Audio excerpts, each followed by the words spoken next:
지금 현장 강의를 온 친구들이 처음 보는 친구들이라 이미 수업을 듣는 친구들이 대부분이어가지고 지금 여러분 상태를 제가 알고 있어서 얘를 먼저 얘기하고 가려고요. 지금 여러분, 자, 설명을 드릴게.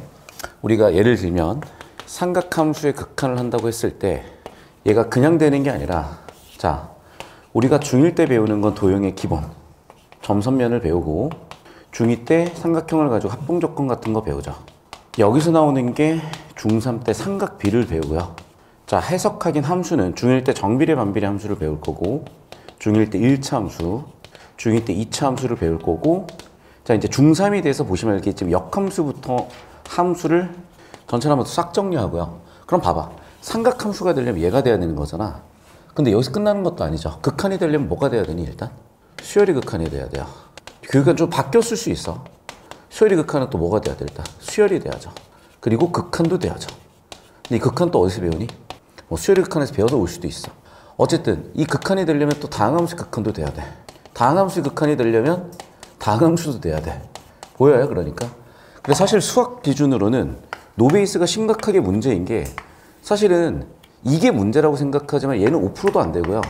나머지 95%가 이때 만들어지거든.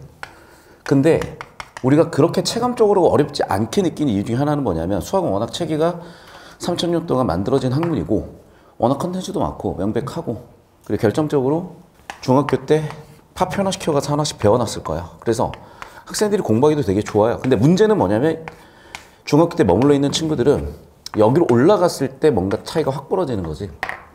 자, 사실 국어는 역사가 되게 짧아가지고요, 이런 거를 못 만들었다가 최근에 만들어진 게 대표적으로 문법이야. 그래서 여러분이 중등 문법과 고등 문법을 좀 구분하실 필요가 있어요.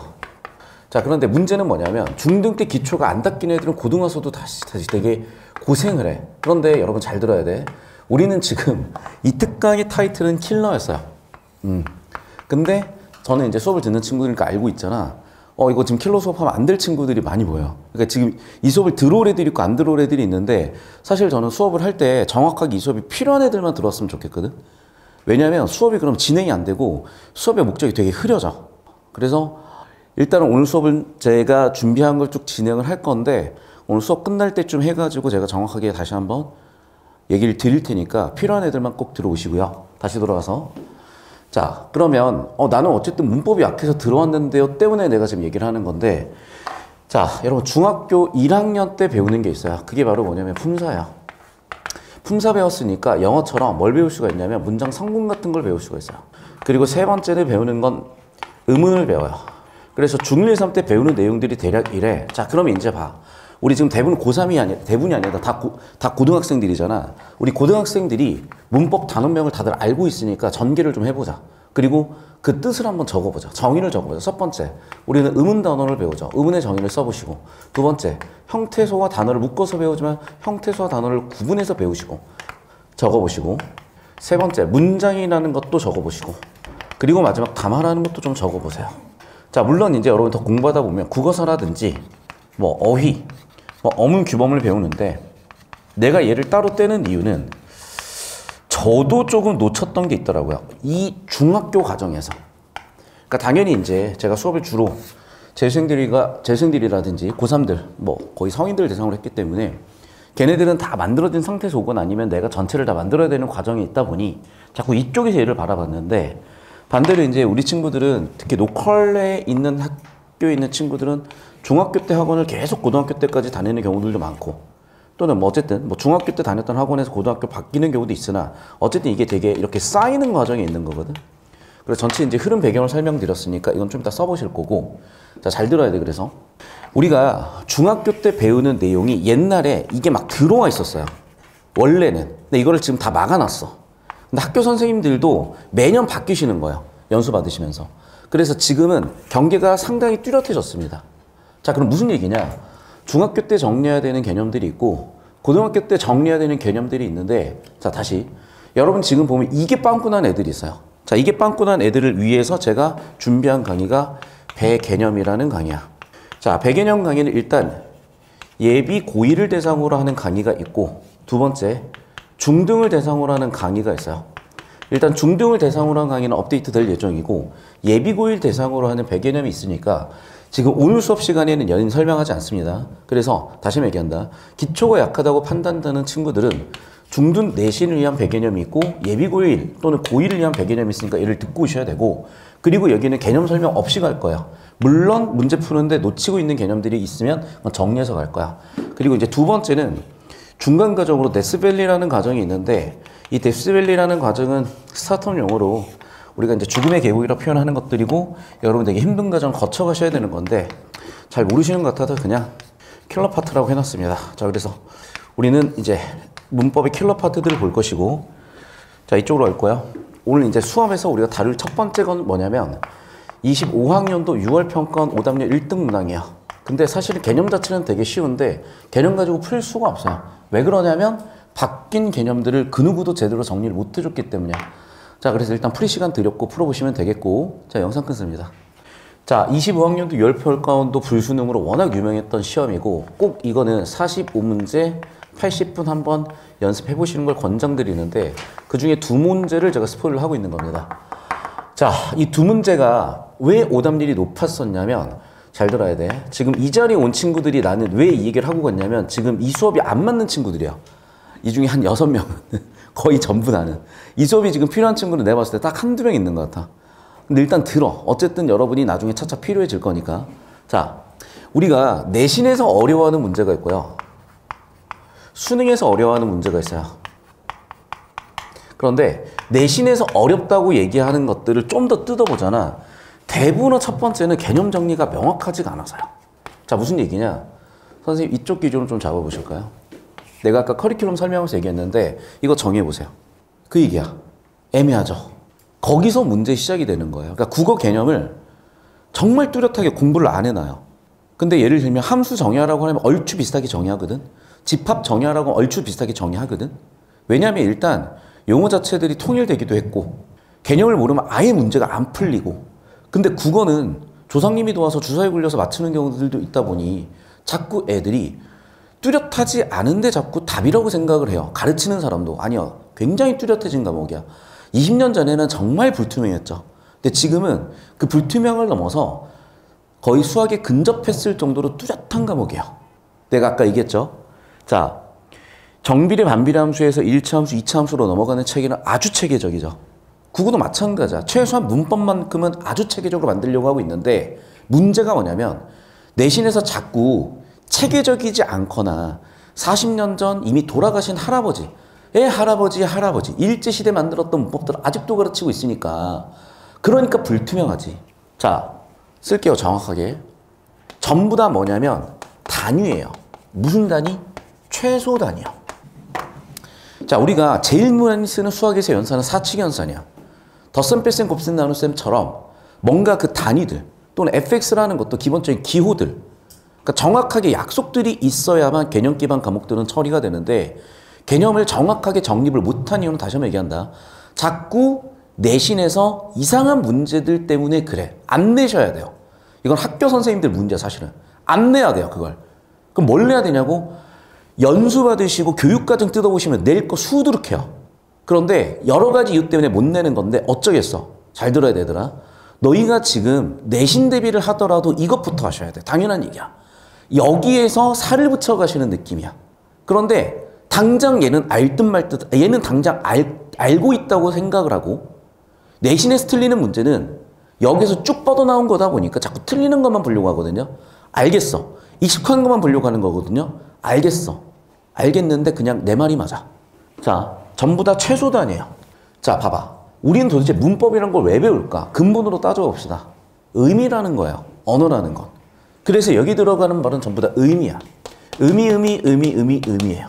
자, 그럼 봐. 의무는 뭐야? 의미를 뭐 하는? 구분하는 최소 단위야. 자, 원래 킬러 수업에서 이런 거 안 하려고 그러는데, 킬러 수업 기대하고 들어온 친구는 한 20배속으로 들으시면 돼요. 자, 얘를 의문 또는 최소 대립상이라 그러는데, 최소 대립상도 학자마다 달라. 그러니까 수능에서의 정의를 저는 가져다 쓸 거고, 다시 기억, 니은, 디귿이 의미가 달라졌잖아요. 이게 의미를 구분하는 최소 단위는 기억, 니은, 디귿, 의문이라는 거고, 자, 중학교 3학년 땐 의문만 배워요. 그 되게 특이했어. 그런데 또 어떤 선생님 음 변동을 내시는데, 어쨌든 고등학교 기준으로는 음 변동에서 다 터지죠. 근데 그 음 변동도 너무 깊이 들어가면 절대 안 된다니까. 딱 수능 기준으로 보셔야 돼. 다시 한번 얘기한다. 그래서 일단 음운에서 여러분이 고생을 하는 건 다른 게 아니라 음 변동이 되실 텐데 일단 개념 체계부터 확실하게 잡자고. 두 번째 형태소는 뭐야? 의미가 형성되는 채소단이에요. 그런데 이게 고등학생들은 괜찮더라고요. 그런데 형태소랑 단어 구분을 못해서 굉장히 애를 먹는 중3들이 많아요. 중2 때 제대로 정리를 못했겠지. 자, 단어는 뭐야? 의미가 전달되는 채소단이에요. 문장은 뭐야? 의미가 완결되는 채소단이에요. 가 라고 하면 누구 보고 가는지 모르겠죠. 누구야 가 라고 주어가 있어야 되겠지. 즉 완결되지 않은 상태인 거죠. 얘는. 반면에 문장은 주어, 목적어, 서술어 같은 것들이 있어 완결되는 거죠. 자, 그리고 이제 담화가 킬러인 거야. 왜냐면 얘를 중2 때 배우거든요. 근데 그 누구도 이걸 왜 배우고 어떻게 가르쳐야 되는지 몰라. 그것 때문에 킬러가 나온다고. 자, 따라오세요. 보통 평가원을 치게 되면, 수능을 치게 되면 고3들은 당연히 독서에서 다 터져요. 그런데 그 독서들을 싹 다 뭉개고 얘가 오답률 탑을 찍었어. 그리고 여러분은 이 문제를 푸시려고 쭉 지문도 열심히 읽으시지만 여전히 규명되지 않는 건 뭐냐면 호칭어이면서 지칭어. 왜냐하면 호칭어이면서 지칭어인 애들이 있거든요. 그럼 우린 이걸 어떻게 표현하기로 했어? 이렇게 표현하기로 했어. 호칭어이면서 지칭어가 명확히 구분이 되면 아무 문제가 없겠으나 여기에 나와 있는 얘가 문제인 거예요. 어떻게 구분을 할 것이냐. 자, 호칭어와 지칭어의 교집합으로 쓰인 애를 구분하는 게 문제였다고 이제. 결국 무슨 얘기냐? 정보분류 싸움이에요. 이게 호칭어로 쓰이냐 지칭어로 쓰이냐에 대한 구분이야. 그럼 애들이 왜 여기서 다 틀리는 거냐면 자, 봐 얘들아. 36번을 푸는데 우리는 이걸 의문에서 찾아와야 되겠어요? 단어에서 찾아와야 되겠어요? 문장에서 찾아와야 되겠어요? 그게 문제라는 거야. 내가 이게 미분 단원인지 적분 단원인지 모른다고. 문제를 풀겠니 그러니? 저 따라오십시오. 자, 쓰세요. 담화를 정확하게 중학교 2학년 교과서에 있는 걸 그대로 옮길게. 발화의 연속체래요. 그러면 또 문제가 생기죠. 발화가 뭔데요? 아무도 못 쓴다니까. 정말 안타까워요. 자, 발화의 정의는 이겁니다.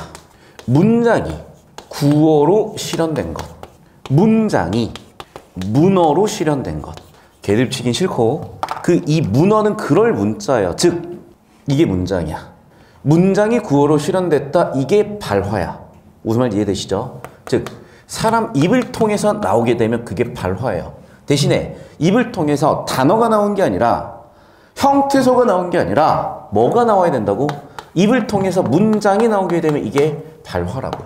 즉 무슨 얘기냐면 담화라는 건 여러 번 익숙한 표현을 바꿨으면요. 대화 상황이라고 쓰시면 될 것 같긴 해. 그런데 이건 좀 부정확해요. 자, 그래서 담화의 4요소를 보시면 돼. 첫 번째 담화의 정의를 냈습니다. 우리가 담화에 대해서 여러분 익숙한 배경 지식을 정리하면 이렇게 됩니다. 자, 담화의 요소를 보면 담화의 본질을 볼 거야. 담화의 요소는 4가지가 있어요. 1번, 대화 상황을 생각해봐. 누가 있어야 돼? 말하는 사람 첫 번째 인칭. 우린 이걸 뭐라고 한다? 화자요. 자, 2번, 두 번째 인칭. 우리 이걸 뭐라고 한다? 들어주는 사람 청자요. 자, 멀끔멀끔 눈만 뜨고 있으면 되겠니? 뭘 해야 돼? 전한 메시지, 전원이 있어야 되겠죠. 4번째는 상황이야. 여러분처럼 저도 아무 생각 없이 인스타 릴스를 돌리고 유튜브 쇼츠를 돌리다가 야, 이번에 뭐였지? 뭐 요즘 너무 그런 게 많으니까 솔로지옥이 있고 또 뭐 있지? 짝 같은 게 있었는데 짝 나오는 게 짝 PD가 만든 게 뭐였죠? 나는 솔로. 나 진짜 이번에 한 명 대박이었어요. 이제 그 여왕벌 한 명이 있어서 여왕벌 한 명이 다 플러팅을 해. 그래서 이제 결국에는 첫인상 때 한 표인가 받았는데 5명이 모인 거야. 근데 5명이 모여서 이제 뭐였지? 고기랑 술 먹고 있는데 한 명이 울면서 고백을 하더라고요. 그래서 이제 나머지 5명이 다 이제 우참하면서 그 장면을 보고 있는데 야, 그게 이제 약간 대박 났어요. 그리고 제 고향에서 공무원하시는 분이었어요. 그래서 더더욱 이제 약간 감정이입하면서 보는데 그걸 보다가 보니까 더 이상 못 보겠는 거야. 내가 그래서 야, 오랜만에 이제 또 덱스 보면서 또 이제 정화를 해야 되니까 덱스를 보러 갔죠. 왜 또 덱스를 보게 됐냐면 제가 이제 해외여행 가면 아시죠? 하나같이 한국인들은 다 덱스인 줄 알아요, 애들이. 그래서 하나같이 그놈의 덱스만 얘기해서 원래 덱스가 누군지도 몰라고 관심도 없었는데 보다 보니까 어떤 매력인지 알겠더라고요 라고 얘기했다고 치자. 자, 봐. 지금 상황은 뭐야? 연애라는 상황이야. 그리고 여기에 덱스가 있고 슬기인가? 뭐 아무튼 누가 있어요. 그러면 서로 주고받는 말이 있었을 거지. 그런데 예를 들면 뭐 천국도에서 또는 지옥도에서 상황들이 있겠죠. 봐봐. 보시라고. 그러니까 이게 덱스라는 친구가 예를 들면 어떤 상황에서 어떤 옷을 입어야 될 건지, 어떤 상황에서 어떤 언행을 해야 될 건지, 그런 것들이 다 이 큰 네 가지 요소들에서 의미를 명확하게 갖게 되는 거라고요. 자, 그럼 다시 돌아올게. 그럼 결국에는 이게 머릿속에 명확하게 안 잡혀 있어요. 대부분의 학생들은, 강사도 포함이야. 그럼 어떤 문제가 생기냐? 저런 게 오답 1등이 돼버려. 그런데 해설은 어떻게 사후적으로 가. 그런데 이미 틀린 다음에 지금처럼 우리가 이미 다 답을 알고 있는 상태에 답 보면 뭐 할 거예요? 뚫어내는 힘을 길러야지. 그래서 내가 항상 얘기하지만 정보 분류의 힘이라니까.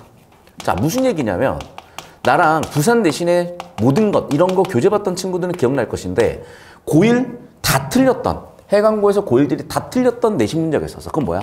세속과 탈속을 구분하는 거라 그랬지. 기본적으로 이거 여러분. 자, 봐봐. 우리 미분과 적분은 역연상 관계지. 자, 그럼 봐봐. 얘가 자연물이라면 여긴 뭘 넣을래? 인공물을 넣을 수 있겠죠. 이런 식으로 기본적으로 정보를 분류하는 기준과 틀을 잡아야 돼. 그게 이 네 가지야. 근데 하나 더 있어, 얘들아. 자, 1인칭, 2인칭 했으면 세 번째 뭐가 나와야 돼? 초등학교 때 I, my, me, you, your, you 노래까지 부르면서 외우셨잖아요. 몇 인칭이 있어? 3인칭 여러분. 즉, 담아라고 전제하는 순간 뭐를 생각해야 되냐면 1, 2인칭과 3인칭을 생각하셔야 됐다니까. 제가 왜 서론이 자꾸 기냐면 니네 힘으로 맞춰보라는 거야. 이 정도 힌트 줬지. 자, 다 떨어내고 핵심 힌트는 이거다. 1, 2인칭하고 3인칭을 나눠. 답 나와. 나 이것만 가지고 풀 거야. 즉, 대화 참여자냐 참여자가 아니냐로 나눠. 즉, 여기에 등장하는 인물들을 전체 집합 U에다 넣고 뭐라고? 대화 참여자와 대화 참여자가 아닌 두 개로 나누라고. 그러면 답이 나온다고. 오답률 1등이 아주 쉽게 논리적으로 여러분이 항상 쓸 줄 아는 논리적 기호인 수학적 기호를 이용해서 표현했습니다. 영상 끊습니다. 자, 계속 얘기했죠. 1인칭, 2인칭, 3인칭 뭐라고. 자, 그럼 봐봐 얘들아. 1인칭에다 노란색 한번 펼쳐볼게요. 이게 다 1인칭이지. 맞죠? 이게 다 화자잖아. 다 이게 1인칭이야. 1인칭 알죠? 화자. 봐봐. 대화 상황, 담화 상황이잖아. 그러니까 내가 아까 얘기했다시피 36번을 딱 보자마자 우리는 관련 개념이 무엇인지 떠올리잖아. 미분인지 적분인지. 얘는 뭐가 떠올라야 돼? 담화가 떠올라야 된다니까. 그럼 담화가 떠오르면 당연히 담화의 정의가 떠올라야 되고 담화의 요소가 떠올라야 되는데 담화 요소 1번 1인칭, 2번 2인칭, 3번 전원, 4번 뭐야? 상황. 그럼 당연한 얘기지만 이 요소들을 따져보셔야죠. 그러니까 내가 얘기하잖아. 뭐부터? 1인칭, 2인칭부터 하시라고. 그런데 1인칭, 2인칭이 전제가 되는 순간 뭐도 따져봐야 돼? 3인칭도 따져야죠. 그래서 아까 말씀드렸다시피 크게 얘는 대화 참여자냐 아니냐라고 분류가 가능하다 그랬잖아. 그래서 1인칭하고 2인칭하고 3인칭은 여기는 참여자, 여기는 참여자가 아닌 애들로 정보 분류가 가능하다 그랬잖아. 머릿속에 이게 딱 써 있어야 돼요. 자, 안 썼잖아. 그래서 내가 지금 세워드리려고 한 거야. 그래서 내가 자꾸 얘기하잖아. 1인칭, 2인칭, 3인칭을 나눠라. 그럼 봐. 지금 1인칭, 2인칭은 다 대화 참여자고 1인칭 노란색으로 형광펜. 자, 2인칭 빨간색 쳐볼게. 엄마죠. 자, 이모는 1인칭이야, 2인칭이야, 3인칭이야. 여기 안 계시니까 당연히 3인칭이지. 아빠가 여보세요라고 누굴 불렀어? 엄마를 불렀지. 김 선생님. 그리고 아마 이모니까 같은 성이니까 김수진님 본인 아드님이니까. 그리고 이모님이니까. 그럼 봐. 가는 전부 다 뭐야? 2인칭이죠. 그리고 3인칭은 전부 다 뭐야? 당연히 이 자리에 없는 이모죠. 그럼 얘들아, 당연한 얘기지만 잘 생각해. 자, 호칭어와 지칭어. 자, 부르는 건 호칭어야. 자, 모르겠으면 혹격조사 생각하면 되죠. 누구야. 이게 호칭어일 거 아니야. 혹격조사 붙어서. 예를 들면. 맞니? 지칭어는 뭐야? 가리킨다며. 그러면 분명한 얘기지만 얘가 둘이 뭔가 같으면서도 다른 것 같아서 예시를 봤어. 봤더니 어떻게 돼 있어? 자, 홍길동 아버지 당신 여보같이 지칭어 교집합 호칭어인 애들이 있다는 거잖아요. 맞죠? 그런데 아버지, 당신, 뭐 여보에서 뭐 예를 들면 자, 홍길동 고객님이라고 할 수도 있겠는데 홍길동 이렇게 부르진 않을 거 아니야, 은행에서. 홍길동님, 홍길동 고객님 이렇게 부를 거 아니니? 그럼 뭐가 붙을 수도 있다? 님 같은 전미사가 붙어서 지칭어가 호칭어로 쓰일 수 있고. 이해됐니? 그럼 복합적 형식도 있고 아니면 그냥 홍길동이라고 쓰일 수도 있다는 거지. 그럼 봐 얘들아. 홍길동이라는 걸 정보 분류해. 이건 무슨 명사야? 고유명사야. 사람 이름이니까. 아버지는 그냥 보통 명사, 그냥 명사예요. 당신은 2인칭 대명사야. 맞니?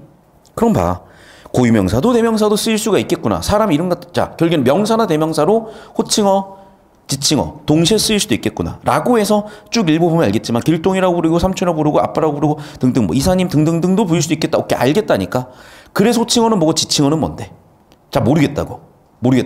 어쨌든 사람을 부를 수도 있고 가리킬 수도 있는 거야. 맞지? 근데 얘들아 봐. 1인칭이 화자지. 화자가 가리키든지 부르겠지. 맞죠? 그럼 봐. 2인칭은 가리킴의 대상이야 부르는 대상이야. 그렇지. 생각을 해봐. 잘 들어. 자, 경우의 수야 얘들아. 경우의 수야. 가리킴의 대상이 될 수 있는 게 2인칭인지 3인칭인지 생각을 하고 부름의 대상이 될 수 있는 게 2인칭인지 3인칭인지 생각을 해봐. 물론 2인칭도 가리킬 수 있겠는데 2인칭 기본적으로 청자잖아요. 그러면 가리킬 확률이 높겠어요? 아니면 대화하기 위해서 부를 확률이 높겠어요? 부를 확률이 높죠. 근데 3인칭은 부를 수가 없어. 부르는 순간 얘는 2인칭이야. 그래서 3인칭은 가리킴의 대상이라니까요. 라고 만들어냈어야 되는 이유야. 왜냐하면 이건 아무도 이렇게 안 가르쳤거든요. 교과서에서 강사들이 내신 문제가 수능 문제가 애들아 잘 들어야 돼 정말. 수능 문제는 따라갈 수가 없어요. 먼저 낼 수가 없다니까. 수능은 출제 예측이 불가능해. 왜? 천재들이에요. 돈도 되게 많이 써. 한 문제에 1억 쓰는 연구소가 어딨어. 그러면 그 사람들은 정말 천재들이 모여서 한 문제 1억씩 써가면서 만들었는데 어디 사설이 그거를 적중시키겠어요. 물론 한 10만 문제 만들면 적중되겠지. 근데 알지? 수능 출제할 때는요. 같은 문제 없는지 다 쳐낸다니까. 근데 너무나 뻔한 유형 문제가 적중이 되겠지만 어쩔 수 없으니까 그거는. 그런데 이런 문제들 변별하려고 내는 문제는 머리털 나고 처음 보는 문제라니까 대부분.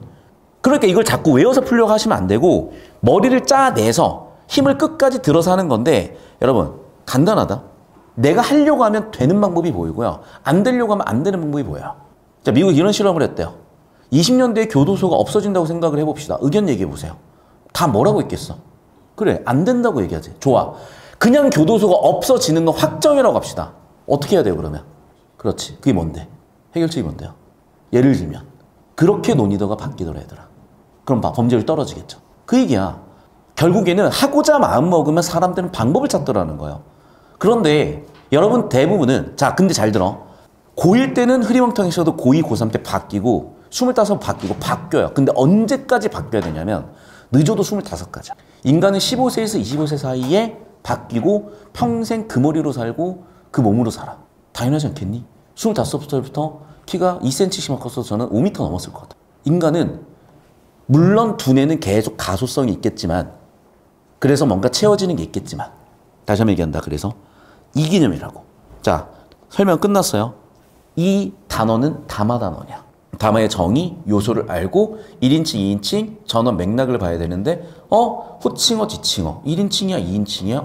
1인칭, 2인칭, 3인칭. 그러네. 이모님은 대화 참여자가 아닌 3인칭이고 엄마는 대화 참여자인 2인칭이네. 그럼 2인칭과 3인칭을 지금 어떻게 분류가 돼야 되지? 호칭어면서 지칭어인 경우? 아, 그렇구나. 3인칭은 뭐인 거야? 부를 수가 없어. 3인칭이잖아. 대화 참여자.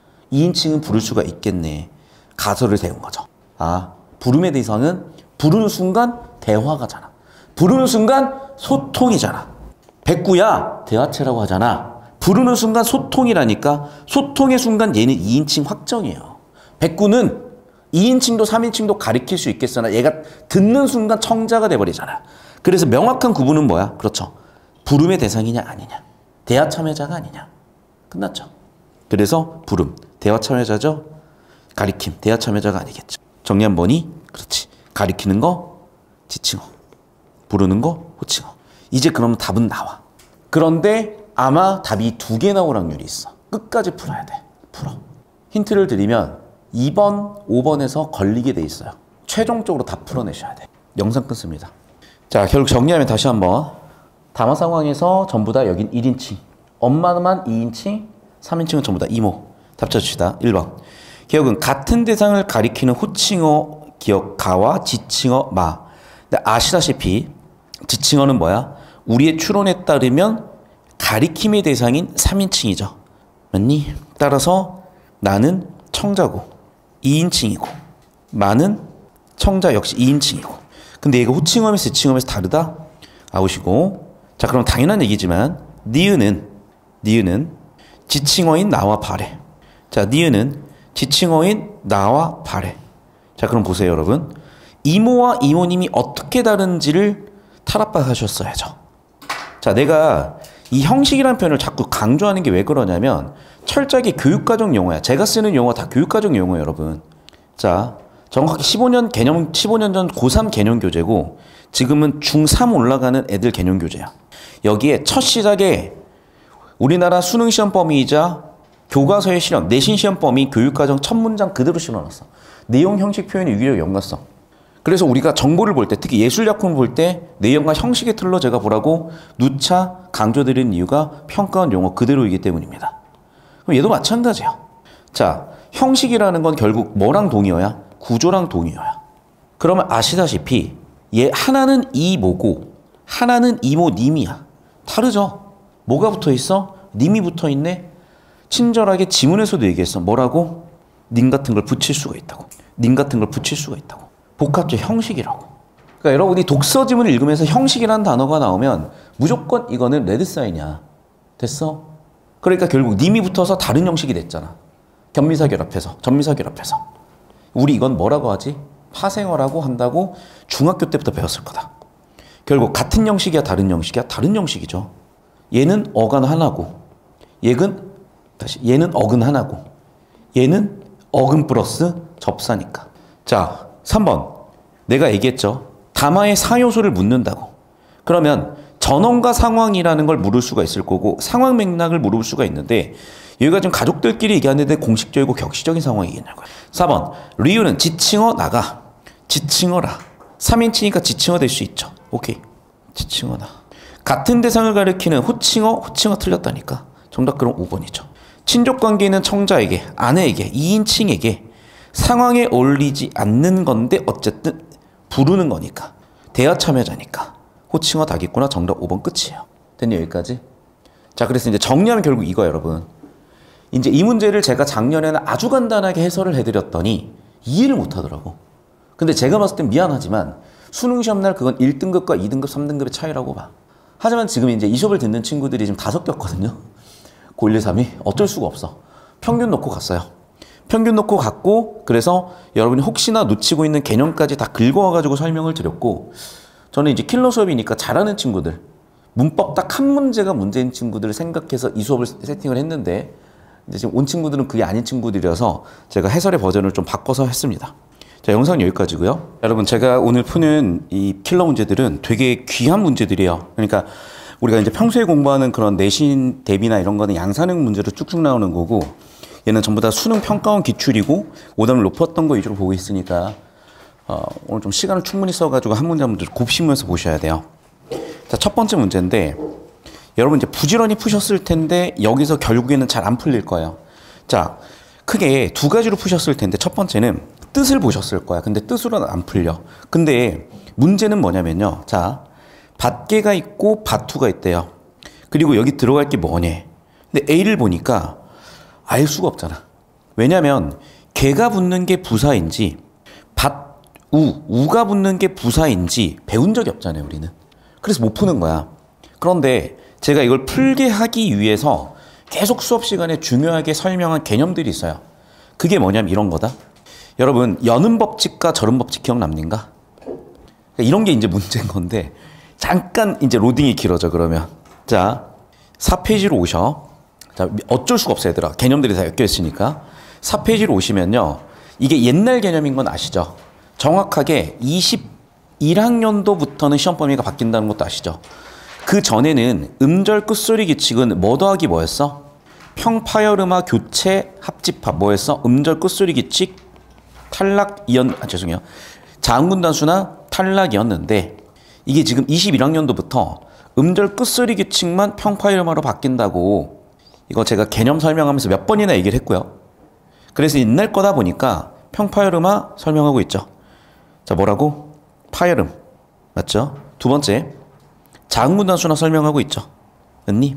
그래서 평파열음화랑 자음군 단수는 합쳐가지고 옛날엔 뭐라 그랬다? 음절의 종성, 7종성 규칙이라고 했는데 이게 옛날 개념이니까 틀린 거야. 근데 그건 이제 별개로 자, 이제 선지들을 판단하시는데 여러분이 고민하실 개념이 있어요. 1번 선지에서 왜 꽃 흰이 되고 꽃 흰이 되고 꽃흰이 된다고 설명을 하면 안 되는지 설명을 하셔야 돼. 그래서 단순히 얘가 꽃흰에서 바로 꽃흰이 되는 걸 설명을 하셔야 돼. 자, 이렇게 가면 축약이죠. 자, 이렇게 가면은 평파열음만 먼저 적용하죠. 근데 여러분 대부분 이걸 설명을 못해요. 근데 평가원에서 되게 친절하게요. 14학년도 얘를 또 설명을 해놨어. 그래서 제가 문제를 엮어놓은 거야. 그럼 어딜 보시면 되냐? 얘를 보시면 됩니다. 그래서 얘를 푸시면 힌트를 알 수가 있거든. 결론부터 얘기하면 이미 다 풀어보셨으니까 자, 영상 듣는 친구는 풀고 가야 돼. 그래서 영상 듣는 친구들은 9페이지까지 풀고 지금 수업을 들으셔야 되고, 여러분 9페이지까지 다 풀었죠? 아니, 못 풀었어. 자, 시간 줄게요. 정답은 쉽게 나와요. 그러면 여기에서 방금 내가 설명한 게 다 풀려. 그러니까 이 14학년도 첫 문법 시험이야. 이전에 문법 시험이 없었어. 첫 문법 문제에서부터 박아놨어요. 그래서 얘를 푸시잖아. 그러면 아까 설명했던 제가 왜 꽃친으로 축약되어야 되는지가 설명이 되고, 이게 설명되고 나면 얘도 풀려요. 이해되셨어? 이렇게 세 문제가 엮여 있는 거야. 물론 다른 문제를 엮어볼 수 있는데 군더더기 다 빼고 얘만 엮어 설명을 할 거야. 능지 싸움이에요. 그러니까 여러분이 지금 결론부터 얘기할게. 지금 당장 풀어낼 수 있는지 없는지 만들어내시면 당장 한 달 뒤 3월 시험에서 점수가 나와요. 근데 지금 여러분이 스스로 못 만들어내시면 한 3개월에서 6개월 정도 수업을 꾸준히 들으면서 때려 박으시면 그때 나올 거야. 자, 영상 잠깐 끊었다 갈 거고 엮어서 대답해보세요. 자, 이게 되게 중요한 원칙이니까 꼭 기억하셔야 되는 건데요. 첫 번째는 이겁니다. 자, 결국 내가 아까도 항상 얘기하자면 우리는 이제 언어라는 과목명으로 배우고 있는 이유가 있는데, 여러분 이제 언어와 사고는 서로 영향을 주고받는 것도 알고 계실 거예요. 그 다음에 사고라는 걸 의미라고 세분화시켜 볼게. 그럼 언어와 의미도 영향을 주고받습니다. 자, 그리고 우리는 표기하기에서 한글이라는 걸 쓰잖아. 그럼 기본적으로 표의 문자가 있을 거고 표음 문자가 있을 거야. 다 알고 있는 대전제들이야. 자, 얘를 대전제라고 하고요. 얘를 소전제라고 합시다. 철저하게 논리적입니다. 자, 그럼 여러분 잘 나. 발음 나는 대로 써야 돼? 의미대로 써야 돼? 그게 모순점이죠. 왜냐하면 표음 문자면 발음 나는 대로 써야 되는데 그랬다 의미 전달이 잘 안 될 거 아니야. 그래서 나온 결론은 무엇이냐면 이겁니다. 의미가 크게 중요하지 않은 경우에는 소리대로 적는 거예요. 그런데 의미를 뚜렷하게 전달을 해야 될 때는 소리대로 적으면 안 되고 원형을 밝혀 적는다라고 배우셨을 거예요. 여기까지 이해되셨을까? 즉 원형을 밝혀 적는다는 건 무슨 얘기냐면 발음을 편하게 한다는 거야? 발음을 정확하게 한다는 거야? 정확하게 할 필요가 생기는 거고, 얘는 소리대로 발음을 편하게 할 수 있다는 얘기예요. 자, 그럼 끝났어요. 자, 의미가 죽어있는 또는 의미가 충분히 꽉 차 있지 않은 의미단위, 형태소를 뭐라고 하죠? 형식 형태소요. 의미가 차 있는 형태소, 실질 형태소죠. 그래서 얘는 결국에는 발음을 묻는 문제가 아니에요. 실질 형태소냐 형식 형태소냐를 묻는 겁니다. 그래서 형식 형태소가 오면 어떻게? 발음을 연음해서 편하게 하겠대. 반대로 대표음으로 바꾸겠다라는 건 무슨 얘기야? 발음을 정확하게 해주겠다는 얘기고 실질 형태소인 경우예요. 이걸 무슨 법칙이라고 한다? 절음 법칙이라고 해요. 자, 이거를 음운론에서 뭐라고 설명하냐면 이렇게 설명을 하는데요. 자, 무릎이야 무릎 아래에서 일단 얘는 띄어쓰기 됐으니까 100% 두 단어죠. 그럼 결국에는 명사, 명사, 실질 형태소일 수밖에 없으니 당연히 절음 법칙인데 중요한 건 이거 얘들아. 왜 무릎 아래 또는 왜 무릎 아래 발해가 됐을까? 그 얘기야. 이렇게 중간에 띄어쓰기가 있음으로써 뭐가 있냐? 잠깐 발음을 멈추는 휴지라고 합니다. 그래서 이 휴지는 뭐냐면 발음이 잠깐 멈추는 구간. 즉 음파 스펙트럼이 멈추는 구간이 있어요. 음파 스펙트럼이 잠깐 이렇게 멈추는 구간이 있어. 됐어? 이게 있을 때 휴지라고 얘기하고, 이것 때문에 발음을 중간에서 한번 크게 끊어준 거겠죠. 여기까지 되셨을까? 그래서 무릎 아래가 되는 거고요. 반면에 무릎 이하는 실질 형태소가 아닌 형식 형태소니까 실질 형태소는 어떻게 돼? 발음을 정확하게 하셔야 돼. 여기는 형식 형태소니까 발음을 편하게 하셔야 돼. 그러니까 어떻게 해버리는 거예요? 음파 스펙트럼이 뭉개져서 가는 거야 쭉. 됐니? 그리고 어차피 초성 이음가가 없잖아. 그러니까 피읍이 그대로 붙어버리는 거예요. 그래서 여기는 음운 변동도 아니고, 왜? 비어있는 자리에 들어왔으니까. 이걸 연음 법칙이라고 하고, 반면에 여기 절음 법칙은 당연히 평파열음화가 쓰인 거죠. 자, 핵심은 그래서 뭐야? 이거야. 형식 형태소는 의미가 없으니까 발음을 편하게 해도 되고, 실질 형태소는 의미가 꽉 차 있으니까 발음을 정확히 해야 된다요. 여기까지 따라오셨습니까? 네, 수고들 하셨고. 자, 그럼 왜 이 문제가 얘랑 이어진다는 거냐면 답 나왔죠. 자, 봐. 꽃, 흰 이라고 발음을 하시려면 어떻게 되셔야 돼? 뭔가 끊고 가야 돼. 휴지가 있어야 돼. 지금 무슨 얘기야?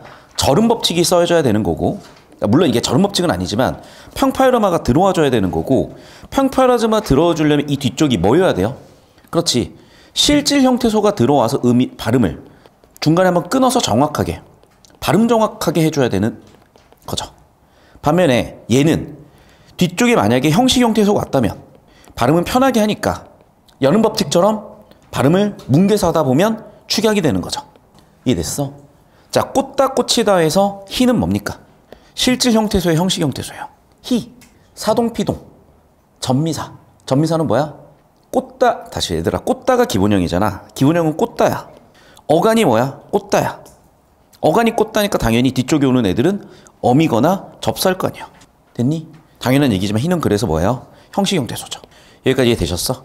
그래서 이 문제도 정답은 5번이 되는 거고, 이거는 내가 진짜 지금도 아주 그 장면이 기억나는 게 수능 끝나고 한 일주일인가 2주 뒤에 서울대 사범대 국어교육과 2학년 전공 수업이었고 문법교육용 수업에서 구본가 교수님이 아예 이 문제를 들고 오셔가지고 모 국문과 교수님께서 이걸 오답이 이제게 하셨는데, 그 국문과 교수님이 아마도 의문론을 전공하시지 않았거나 해서 오답이 제기를 한 것 같다라고 하면서 명쾌하게 설명을 해주셨어요.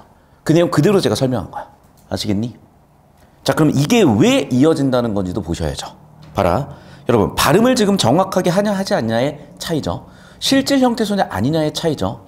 그 뜻을 보셔야 돼. 그럼 봐. 자, 밭개 밭투 볼게요. 자, 밭개는요, 기본형이 뭐야? 밭다지. 그럼 보시면 알겠지만 기본형 밭다에서 밭개라고 왔고 밭투라고 왔는데, 보시다시피 개랑 투는 어떤 차이점이 생기냐면, 개는요 원형이 살아있죠. 발음에. 밭에 어간의 원형이 살아있죠. 반면에 밭투는요 원형이 죽어있죠. 그럼 아까도 얘기했다시피 원형이 살아있다는 것은 발음도 정확하게 해야 되고 뭐도 살아있는 경우야? 의미가 살아있는 경우죠. 원형이 죽었다는 건 의미가 달라졌거나 의미가 죽어있는 경우겠죠. 답 나왔네. 자, 밭다는 형용사지. 근데 품사가 뭐로 파생이 됐어? 부사로 바뀌었고. 왜 그렇게 했어? 뒤쪽에 개가 붙었든 우가 붙었든 파생했을 거 아니야. 그럼 얘들아 봐봐. 자, 파생이 됐으면 원래 의미에서 멀어진 거죠. 심지어 품사도 바뀌었죠. 그러면 밭개라고 엄밀하게 쓰겠어? 또는 밭우라고 엄밀하게 쓰겠어? 밭투라고 발음대로 쓸 확률이 높아지겠어? 후자죠. 이해됐니? 따라서 원형이 죽어있는 애들이 부사 파생될 확률이 높기 때문에 사어부 중에 고르셨어야 된다는 아이디어인 거예요. 이렇게 말고는 절대 이거 못 푸는 게, 뒤쪽에 오는 애가 갠지 운지 우리가 알게 뭐냐고. 내 부사 파생 전미사 몇 개 알고 있는데 전혀 모르잖아. 근데 대부분의 해설은 부사 파생 전미사랑 어미로 설명을 하려고 시도를 해요. 근데 애들은 해설지 보면 알지. 문제는 수능날 그걸 알고 들어갔냐고. 다시 한번 얘기하지만 이 방법 말고는 실전에서 얘를 처음 봤을 때 풀 수 있는 방법이 없어요. 근데 그 정도 능지들이 없는 거야. 그러니까 그 정도 능지를 가지고 풀어내는 방법들도 안 보이는 거야. 10년 전 현우진 제이하고 아무도 안 보였던 거랑 똑같아요, 수학에서. 지금 근데 현우진이 만들어놨기 때문에 다 따라가고 있는 거야. 마찬가지다. 이렇게 사고의 요를 뚫어 놓으셔야 되는 거예요. 여기까지 이해되셨습니까? 만들어지셨습니까? 그럼 둘 중 하나인데 뒤쪽은 의미 보면은 답이 나올 거야. 자, 이것도 의미를 잠깐 보면은 봐봐. 두 대상이나 물체의 사이가 가깝다. 그럼 사이니까 얘는 거리라고 바꿔 쓸 수가 있겠고 구체라고 바꿔 쓸 수가 있어요. 선생님, 여기도 시간이나 공간인데, 오케이. 근데 봐봐. 시간도 있잖아요, 여기는. 시간이라는 건 구체적이야, 추상적이야? 상대적으로 추상적인 개념이죠. 그럼 둘 다 시공간으로 쓰일 수도 있어? 그런데 A는 뭐로만 쓰이는 거야? B는 뭐로만 쓰이는 거야? 거리로만. C는 시공간 둘 다 되고 약간 추상적인 거야. 그러면 B, C에 들어갈 거 기억이냐 디귿 리은이냐에서 기억 박아놨으니까 디귿 리은만 비교하면 되고 B만 비교하면 되겠네요. 디귿 리을 B 가지고 봅시다. 기한을 바투 잡았다. 여기는 거리고 여기는 시간이네. 끝났네. 시간은 뭐로 가야 돼? C. 거리는 뭐로 갈 수 있어? B, C 둘 다.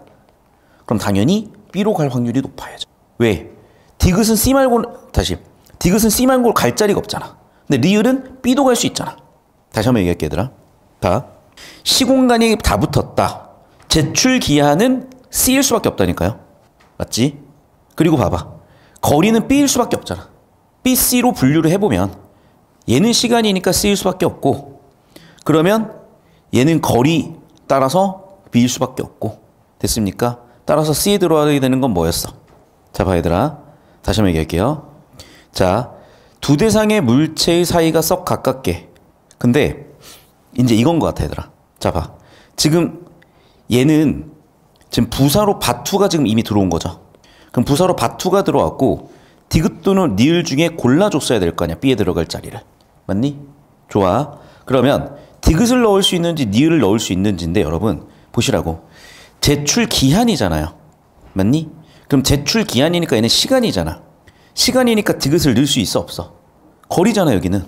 시간을 못 넣지. 그러면 리을 넣어줘야죠 여기는. 이해됐습니까? 그래서 정답은 5번 나오시겠다. 끝. 됐죠? 그러니까 두 번째 어들은 그냥 풀었을 거고 결국에는 첫 번째 어들에서 바트로 좁혀주는 게 필요했다는 겁니다.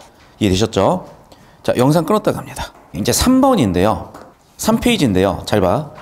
여러분 이것도요. 띄어쓰기인데 이것도 다 뭐라고 설명하냐면 띄어쓰기와 띄어쓰지 않는 거는 조사는 예외적이고 단어는 띄어쓴다. 누구나 다 하는 걸로 설명을 해. 근데 문제는 뭔지 알아? 만큼이 뭐도 되고 뭐도 되니? 조사대도 되고 의존명사도 돼요. 그럼 어떻게 풀 건데? 그 얘기야. 결국 여러분 얘도 가능성의 문제야. 정보분류의 문제야. 그래서 여기서 정보분류해 주셨어야 돼요. 자, 무슨 얘기냐? 자, 아까 이모, 이모님 기억나시죠? 그런 것처럼 의미의 구조를 분석하면 한 놈만 달라요. 그럼 출제 의도가 보여요. 그래서 두 분류로 나눠야 돼. 제가 1월 달에 문학 수업이나 이런 거 수업을 진행하면서 정보를 두 분류로 나누는 걸 설명드렸거든? 예를 들면 어떤 거니? 세속이냐 탈속이냐. 자, 지금 다 제 수업을 듣는 친구들이니까 잠깐 여러분 풀었던 것 중에 문학으로 와가지고 그냥 뭐 필기할 필요도 없고 그냥 가볍게 눈으로 보시면 되는데 제가 포항제철고 내신에서 애들 정말 많이 틀렸던 문제 가지고 설명을 했을 건데요. 자, 이제 이거야. 여기 보시면 이 5번 문제가 성격 가장 다른 하나 찾으라 그랬거든요. 그러니까 봐봐. 가장 다르다는 거는 걔만 정보 분류가 따로 된다는 얘기겠지. 이해됐어? 그러니까 얘랑 똑같은 문제야. 그럼 여기 나와 있는 게 뭐냐면 감자, 진흙, 식탁, 손, 빗줄기인데 이게 뭐 하나만 정보가 다르다는 거야. 근데 이 단어들만 보고 어떻게 알아? 뭐가 다른지 어떻게 알아? 그래서 어떻게 앞뒤에 서술어나 논리교 보시라 그랬잖아요. 그런 것처럼 얘도 어떻게 가셔야 돼? 의미 구조를 분석해봐. 그럼 한 해만 달라. 분류하세요. 답 찾으려고 하지 말고 분류하세요. 한 해만 달라. 시작. 영상 끊습니다. 다시 한번 설명하는데 여러분. 이 네 가지 중에 유일하게 도울만 수식관계야. 그럼 수식관계인 애들은 당연한 얘기지만 띄어쓰기를 할 수밖에 없어요. 그러면 도울뿐만 100% 띄어쓰기라고. 나머지 애들은 띄어쓸 수도 있고 아닐 수도 있겠지. 관계에 따라서. 근데 확실한 건 얘만 100% 띄어쓰기라면 얘를 제외한 나머지들은 붙였을 가능성도 생기고 그 정보 분류에 따라서 5번 선지를 정답 선지로 설계했다. 이 아이디어가 아니면 사실은 아주 말끔하게 이 문제를 답의 기준을 박는 방법이 없는 건데 얘들아 잘 봐봐. 나는 대단한 풀이 방법을 들고 오거나 너희가 몰랐던 개념을 들고 온 적이 없어. 다만 중2 때부터 알았던 개념이야. 그리고 다 문제에 녹아있는 개념들만 가지고 기출분석을 통해서 사고과정을 만들어낼 수 있게 해드리고 있잖아. 이게 평가원이 의도한 거 아니면 도대체 뭔데요? 이런 공부 아니면 의미가 없다는 거야. 계속 봅니다. 자, 얘는 아까도 설명했다시피 교육과정이 바뀌어서 이제는 더 이상 5개념이라는 얘기를 설명드리고 싶었던 거고 두 번째는 정답은 5번인데 1번이 왜 정답이 안 되는지도 완벽하게 설명드리기 위해서 얘를 도입했으니까 아까 수업 필기를 바탕으로 정리해보시고 비슷한 맥락에서 얘도 복수 정답이야. 자, 왜 복수 정답인지 쓰시고 그래서 잘 들어야 돼. 20학년도까지의 시험 범위와 21학년도 시험 범위 다르다 그랬죠. 아까 얘기해줬잖아. 20학년도까지는 얘가 시험 범위고 21학년도부터 얘까지 시험 범위잖아. 그럼 당연히 저 문제는 20학년도니까 이 시험 문제 이 개념으로 풀어야 되지. 그럼 이 개념을 풀면 정답이 2개 나와요. 근데 이 개념으로 풀면 정답이 하나 나와. 사실 이 문제는 그래서 출제 오류야. 근데 아무도 지적 삼지 않고 넘어간 이유가 이 내용을 이 정도까지 알고 있으면 사실상 거의 평가원의 가족이에요. 그래서 아무도 지적하지 않은 거야. 자, 그래서 여러분 정답은 2개야. 그런데 잘 들어야 돼. 20학년도까지 시험 범위로 보면 정답은 2개 나오고요. 21학년도까지 시험 범위로 보면 정답은 하나 나와. 골라. 그리고 서술형으로 이유까지 서술해. 시작. 영상 끊습니다. 일단 정답은 2번, 3번인데 왜 그러냐면 아까도 얘기했었죠. 20학년도까지 시험 범위가 어떻게 됐다? 음절 끝소리 규칙이 뭐 더하기는 뭐다? 평파열음화 더하기 뭐였다? 자음군단순화였다. 그런데 이때부터 어떻게 바뀌었다? 음절 끝소리 규칙이 사실은 평파열음화로 바뀌었다. 자, 일단은 2번 볼게요. 안팎글은 음절 끝소리 규칙을 적용하지 않고 연음을 해야 돼. 그러면 당연히 뭐가 되니? 안팎글이 되죠. 그런데 음절 끝소리 규칙을 적용하면 잘 들어야 돼. 20학년도 기준으로 음절 끝소리 규칙은 당연한 얘기지만 뭐 사실 20학년도 이후에도 마찬가지지만 얘는 뭐 했어? 자, 다시 20학년도 기준에서는 평파열음화랑 뭐가 있어요? 자음군단순화가 있죠. 근데 어차피 얘는 평파열음화 적용이잖아. 맞니? 그럼 봐봐. 평파열음화 적용하고 연음했으니까 어떻게 돼? 안파글이 되는 거죠. 이해됐어? 그래서 일단은 이번이지 하고 다 넘어가셨을 거예요. 왜? 얘는 20학년도에서 보나 21학년도에서 봐나 어쨌든 평파열음하고 어쨌든 평파열음화는 둘 다 음절 끝소리 규칙이니까. 여기까지 됐니? 자, 그런데 넋이가 문제야, 얘들아. 봐. 넋이는 이렇게 발음이 났어야 되는데, 즉 연음을 하고 된소를 했었어야 되는데 넋이는 어떻게 된 거예요? 자, 봅시다, 여러분. 이렇게 된 거잖아. 그럼 여러분 보셔. 자, 얘를 20학년도까지의 시험 범위에서 뭐라고 설명한다고? 음절 끝소리 규칙. 즉 뭐라고 얘기해? 자음군단순화라고 설명을 하죠. 이해됐어? 그런데 21학년도부터는 뭐라고 설명한다고? 그냥 자음군단순화로 설명을 한다고. 여기까지 되셨어요? 그럼 봐봐. 자, 음절 끝소리 규칙은 다시 한번 얘기하지만 20학년도 기준으로 평파열음화 자음군단순화 다 포함이기 때문에 음절 끝소리 규칙을 적용하고 연음했다. 음절 끝소리 규칙을 적용하고 연음했다. 맞죠? 이해됐어? 그래서 20학년도 기준으로 정답은 2번, 3번 두 개인 거예요. 자, 그런데 봐. 우리는 지금 21학년도 기준으로 살고 있잖아. 21학년도 기준으로 뭐니? 음절 끝소리 규칙이 아니라 뭐라고 해야 돼? 자음군단순화라고 해야 되는 거야. 그래서 애들은 사실은 대부분 무리 없이 2번에서 답을 고르고 끝냈거나 했어요. 근데 사실은 2, 3번에서 헷갈려서 틀린 애들도 꽤 있고 이때까지만 하더라도 이 두 개 개념이 혼재되어 있었는데 해가 지날수록 학교 선생님들께서도 교정을 하셨는데 한 5% 정도 학교에서는 여전히 5개념을 가르치고 있기 때문에 만에 하나 5개념으로 여러분이 잘 들어야 돼. 사설 문제집들은 지금도 5개념 뒤지게 많아요. 그래서 5개념들이 만약에 보이시면 저한테 얘기해서 고치셔야 됩니다. 자, 6페이지 갑니다. 자, 얘도 예전에는 많이 안 틀렸는데 풀리면 애들이 자꾸 이제 틀리는 게 1번, 2번 중에 자꾸 틀려. 자, 1번 틀리는 이유는 이거야. 애들이 내다, 내리다. 자, 그 다음에 내리치다. 그래서 무슨 얘기냐? 경우수가 두 가지가 생기는데요. 자, 그늘. 내다까지만 볼 거냐, 내리다까지냐 볼 거냐에 따라 달라지는 거죠. 그래서 자, 1번. 내다까지만 보면 당연히 하나, 둘, 세 가지 경우가 나와요. 근데 어근을 두 번째, 내리까지 잡아버리면 하나, 두 개만 나와. 근데 이제 여러분이 잘 모르겠는 게 이리기, 우구추, 사동피동, 파생접사가 붙어 있는 게 보이니까 심지어 지문 보기도 그러하니까 이게 파생인가? 자꾸 헷갈려 한다고 이제. 됐니? 왜냐면 벌써 여기에 자꾸 희라는 어근을 썼으니까. 여러분이 이렇게 되는 걸 의도한 거예요. 사실은 평가원은. 그런데 여러분, 그래서 1번에서 이제 애들이 많이 낚았을 수가 있는데 2번 딱 가면 어떻게 되니? 2번도 이상하죠. 뜨, 다. 그 다음에 넘, 다. 그 다음에 넘기, 다. 그럼 봐. 중간에 어까지 껴있죠. 그럼 최소한 여러분 떠, 넘, 기, 다는요. 최소한 잘 봐. 뜨, 어간 하나. 맞죠? 그 다음에 중간에 뭐가 들어있어? 연결음이 하나. 넘, 어간 하나. 기까지에서 최소한 3개 이상이요. 여기까지 됐니? 그럼 봐, 얘들아. 둘 중에 답을 뭐를 골라야 될까? 두 가지 설명인데 첫 번째는 이거예요. 자, 내다, 내리다는 두 가지 경우의 수가 있잖아. 즉 둘이 될 확률이 있어. 즉 오답될 확률도 있고 맞을 확률도 있어. 근데 얘는 무조건 3개 이상이에요. 얘는 오답 확률이 없어요. 그러면 당연한 얘기지만 얘를 정답으로 고르고 가셔야 되는 거야. 맞죠? 두 번째 설은 이거야. 이거 잘 보셔야 돼. 왜 이게 되냐면 국어는 탐구학습이라고 해요. 탐구학습이 뭐냐? 사례를 바탕으로 원리를 끄집어내는 걸 탐구학습이라고 해. 그럼 봐. 사례가 어디 나와 있어? 여기 나와 있잖아. 사례에 뭐가 나와 있니? 어라는 연결음이 붙어 있잖아요. 그 얘기야. 얘도 연결음이 붙어 있잖아. 그러면 당연히 사례랑 구조가 똑같은 애가 있는데 얘를 당연히 정답 찍어야죠. 그러면 이런 사고들을 잡아가시라고. 왜냐하면 킬러 문제들은 죄다 이런 문제들이야. 그러니까 니네가 지금 내신이 안 돼서 온 학생들이 대부분이야.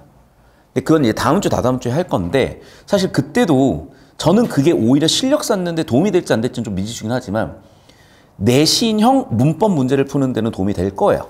대신에 이 경우도 일반고라든지 자사고 기준으로도 내신을 되게 지역적으로 특이하게 내는 포항제철고 이런 데야. 사실 해운대고 이런 데는요, 내신을 좀 더 수능형으로 내기 때문에 이쪽이 맞아. 근데 일반고나 아니면 뭐 자사고 아니면 일반고의 선생님들이 막 빡세게 막 내신 문법 문제를 내려고 하는 학교는 다음 주, 다다음 주 수업이 되게 도움이 될 거야. 근데 오히려 해운대고 아니면 뭐 고3 이런 친구들은 오히려 다음 주, 다다음 주가 헷갈릴 수가 있어. 그러니까 그걸 내가 항상 구분하며 설명을 하는 이유가 그거 헷갈리지 마시라고. 자, 여기까지 되셨죠? 자, 계속해서 이제 7페이지인데 좀 잘 들어야 돼. 이거는 정확하게 30초 컷이에요. 저는 이거 딱 15초 안에 풀었어요. 그런데 19학년도 평가원 쳤던 제 제자들한테 야, 뭐가 어려웠어? 이게 제일 어려웠대. 왜? 이유를 알았어요. 얘들아, 잘 봐야 돼. 보기 한 가지 조건이야. 보기 한 가지 조건 차이가 나서 사이시오 표기 여부가 갈렸대. 즉 무슨 얘기야? 1번 선지를 봤더니 A 기준에 따라서 사이시오시 없거나 있다 한대요. A 기준이 뭔데? 기억 1번 선지. 합성명사 기준에 따라서 자, 합성명사냐 아니냐 때문에 갈렸다는 얘기잖아. 합성명사 기준으로 표기 여부 갈렸다는 거는. 맞죠? 봐봐. 조건이라는 건 원인, 카우즈죠. 조건 차이로 결과, 표기 여부가 갈린 거잖아. 이해됐어? 그러니까 합성명사냐 아니냐에 따라서 갈렸다는 거잖아. 그런데 보세요. 도매 가격 합성명사죠. 도매값 합성명사죠. 안 갈렸네. 1번이네. 끝. 완전히 논리 문제인 거야. 근데 왜 여기서 애들은 다 헤매고 있었을까? 얘를 사이쇼 문제로 봤거든요. 그래서 여기서 사이쇼 개념을 비비고 있는 거야. 정확하지도 않으면서. 그러니까 답은 안 보이고 이해는 안 되고 모르겠고. 근데 웃긴 건 뭔지 아냐? 제가 이걸 5년 동안 수업을 하는데 저도 이제 수업 스타일이 더 정교해졌을 거 아니에요? 그래서 이제는 인과구조를 확실하게 잡아 설명을 해. 그러니까 어떻게 보면 이게 오히려 대중성을 잃은 이유일 수도 있어. 1학년도만큼의 수강생 수 좀 만들어 오고 있긴 한데. 자, 근데 얘들아 이거다. 자, 제가 얘를 한 5년 동안 수업하다가 참 재밌는 게 뭐냐면 이걸 한 방에 알아먹는 애들은 1등급이에요. 한 번 더 설명한다. 잘 봐. 자, 한 가지 조건으로 적절하지 않은 것. 1번 선지. 한 가지 조건 기억 A는 합성명사예요. 즉 합성명사 기준에 따라서 합성명사 기준이 달라서 있고 없고래. 그런데 기억은 둘 다 합성명사잖아. 합성명사 기준에 따라 다르지 않잖아. 그렇지만 표기여부가 갈렸잖아. 여기까지 이해되셨어요? 그래서 정답 1번이라는 거야. 이걸 2번 이해하면 2등급이에요. 이걸 3번 설명해서 이해하면 3등급이고요. 더 재밌는 건 뭔지 아니? 4등급 이하는 100번 설명해도 모르더라. 그러니까 진짜 여러분 사실 공부는 상당히 능지 싸움이야. 스포츠는 피지컬 싸움이듯이. 어쩔 수가 없어 그거는. 자, 여기까지 오셨고 자, 지금 현재 시간 14분이거든요. 6분만 쉬고 20분에 갈 건데 자, 여러분 제가 오늘 수업 시간에 어디까지 끝낼 거냐면 최대한 끝내가지고 20페이지까지 끝낼 거거든요. 혹시 20페이지까지 다 푼 사람 손? 좀 부지런히 쭉쭉 풀어놓으세요. 쉬는 시간에. 자, 그래서 여러분 아까도 얘기했지만 이제 정보분류 기준을 좀 잡으시라고 말씀을 드렸고 다시 한번 얘기를 할게. 우리가 이 띄어쓰기를 다 외울 수가 없다. 왜냐하면 만큼이 조사하면서 의존명사이기 때문에 도대체 이게 띄었을지 붙였을지 기준이 모호한데 그럴 때는 정보원의 관계를 본다고 말씀드렸고 자, 금액락이거든. 기준을 잡아서 정보 분류하셔야 돼요. 자, 그래서 13페이지에 13번 보십시오. 자, 다 푸셨을 거라고 생각하고 갈게 얘들아. 지금 얘를 고치래. 그래서 A부터 쭉 있는데 아주 간단해요 여러분. 잘 봐. 예쁘어도 예뻐도 무슨 불규칙이야? 어감 불규칙이죠. 살리, 산이 전부 다 무슨 불규칙이야? 어감 불규칙, 어감 불규칙, 어감 불규칙이. 그런데 푸르러 얘만 어미 불규칙이지. 정답 2번이에요. 여기까지 됐니? 그러니까 잘 들어. 자, 제가 이제 여러분 나름대로 문제 푸는 방법이 틀렸다는 게 아니라 그런데 킬러 문제들이 가지고 있는 어떤 공통점이 이렇다는 거예요. 그러니까 사실은 되게 쉬운 접근법이거든. 근데 왠지 생각을 해봐. 당연한 거야. 정답은 하나잖아. 그럼 하나가 다르면 걔가 정답 되는 확률이 되게 높은 거야. 그러니까 일종의 꼼수야. 근데 니네는 꼭 꼼수 같은 거 좋아하면서 설명해주면은 막 비논리적이라 그러는데 아니요. 그냥 받아들이시면 돼. 자, 그럼 왜 그렇게 될 수밖에 없었던 거냐? 당연한 얘기죠. 내가 개념 적용을 안 한 게 아니잖아. 용언의 활용이요. 그럼 봐봐. 우리가 담궈, 담그어, 어감불규칙이죠. 자, 봐봐. 걸러서, 걸어서, 봐봐. 걸르다, 걸으니, 걸러서, 어서가 붙어 있잖아. 어미불규칙이요, 얘는. 그 다음에 갈다, 간. 보면 알겠지만 얘도 어간불규칙이야. 졌다도 시옷 어간불규칙이야. 얘도 히읗 들어가 있는 어간불규칙이야. 그래서 사실상 여러분 얘는 으탈락 어간불규칙이고요. 얘는 리을탈락 어간불규칙이고요. 얘는 히읗탈락 어간불규칙이고요. 얘는 시옷 불규칙이고요. 그러니까 전부 다 어간불규칙인데 이게 개념들이 명확하게 서 있어가지고 이거 전부 다 어간불규칙이네. 어서 얘만 어미불규칙이네. 이게 개념으로 되면 그렇게 풀라고. 그래서 두 가지야. 내신 개념으로 푸시면 방금 제가 설명한 것처럼 어간불규칙의 종류들이 있죠.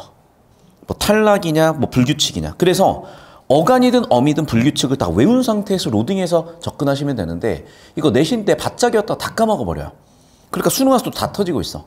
그러니까 개념 떠올라서 푸시면 되는데 안 떠올라서 어떻게 하자고? 전부 분류하자고. 한 놈만 다르네. 이런 아이디어들이 되게 중요하게 작동한단 말이야.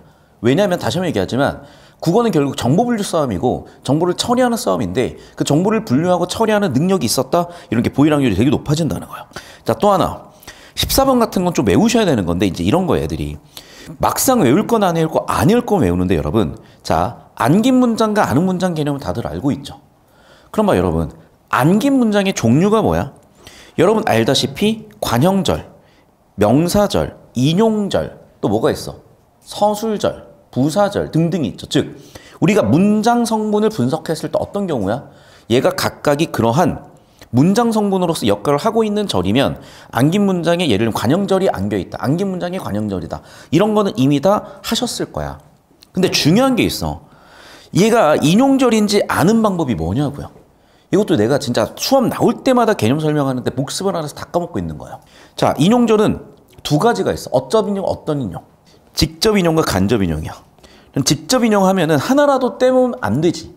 그러니까 큰 따옴표 가지고 그대로 따서 온다 그랬고 격식을 다 차리니까 뒤쪽에 뭐가 들어가? 라고라는 조사가 들어간다 그랬어요. 조사까지 써서 외워. 간접은 없어. 그러면 굳이 다 쓸 필요가 없으니까 고라고 쓰시면 되겠죠. 된 여기까지. 정답은 그래서 몇 번이야? 1번 끝이라고요. 왜? 인용절이 아니잖아. 기상청은 내일 따뜻하지만 비가 온다고 예보를 해야죠. 는이 아니라 고가 와야지. 선생님, 질문하세요. 선생님, 서술어가 격을 결정한다며요. 근데 얘는 조사가 지금 는이 들어갔을 때랑 고가 들어갔을 때랑 조사가 다른 건가요? 선생님, 그러면 논리가 위배되잖아요. 잘 들어야 되더라. 잘 들어야 돼. 자, 서술어가 결정을 하는 건데 서술어가 인용절을 결정하진 않았어요.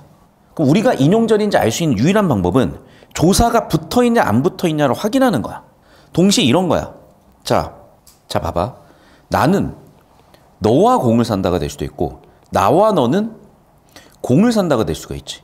자, 그럼 봐 얘들아. 또 이게 될 수 있다. 나와 너는 공에 산다가 될 수도 있어. 무슨 얘기인지 알아요?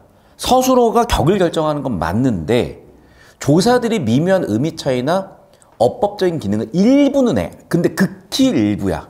그래서 극히 일부 얘가 얘인 거예요. 그럼 선생님 얘는 도대체 뭔데요? 동격절이야 사실은. 예보랑 동격이야. 근데 봐. 우리 눈은 언제 붙지? 먹는. 맞니? 맞아? 그럼 봐봐. 이 눈은 어떤 의미를 갖고 있는 거야? 자, 이거야. 내일 비가 온다. 그게 예보잖아. 사실은 동격이에요, 둘은. 그러면. 동격절 또는 관형절이라고 볼 수도 있어. 그래서 정리하면 동격적 관형절로 보셨든지 근데 그게 확신이 없으셨으면 최소한 인용절은 개념을 잡고 계셨으면 고가 안 붙었네? 아, 인용절 아니구나. 아웃이구나. 정답 1번이구나. 끝. 이렇게 가셨어야 된다는 얘기입니다. 됐죠? 여기까지. 자, 그래서 여러분이 이제 킬러 포인트들을 제가 쭉쭉 이제 짚어드리고 있고 그런 측면에서 보면 12페이지의 11번도 약간 킬러 포인트야. 자, 얘도 그럼 어떻게 하셨어야 돼? 기역과 니은이니까 뭘 보셨어야 돼? 관형사가 후행 명사로 수식하느냐? 두 번째, 목적어 서술어 관계냐? 자, 그럼 일단 기역을 파란색으로 정리해 보자고요. 새해 기역 수식 관계죠. 숨은 그림 수식 관계죠. 한목 관형사 수식 관계죠. 자, 벌써 근데 이상함을 느끼셔야 돼. 왜냐면 여러분 잘 들어. 자, 새라는 거는 얘는 확실하게 관형사예요. 한이라는 것도 얘도 확실하게 관형사고 얘는 어떤 관형사야? 성질과 상태를 나타내는 성상관형사. 얘는 수를 나타내는 수관형사야. 그런데 문제는 뭐냐면 수문이요, 여러분. 관형사로만 쓰이니 동사로도 쓰일 수 있니? 둘 다라니까. 수문이란 건 여러분 관형사형 전성어미가 붙었을 가능성도 있고 경우의 수야, 능지야. 두 번째는 뭐야? 관형사 파생이 됐을 수도 있어요. 둘 중 먼저 어떻게 할 건데? 근데 봐봐. 원형은 뭐였어? 그렇지. 원형은 동사였죠. 이해됐니? 원래는 동사였던 애잖아. 파생되기 전에는. 그럼 얘는 뭔가 다른 애인 거예요, 여러분. 이해됐어? 그러니까 얘는 기억이면서 기억이 아닐 가능성도 존재하는 거예요. 그러니까 이 모순적 상황을 읽었어야지. 근데 세해맞이랑 한몫하다는 모순적 상황이 아예 없잖아. 그러면 얘는 사실은 일단은 제껴놔야 되는 거야. 얘는 지금 정보가 다른 애야. 얘만. 근데 봐.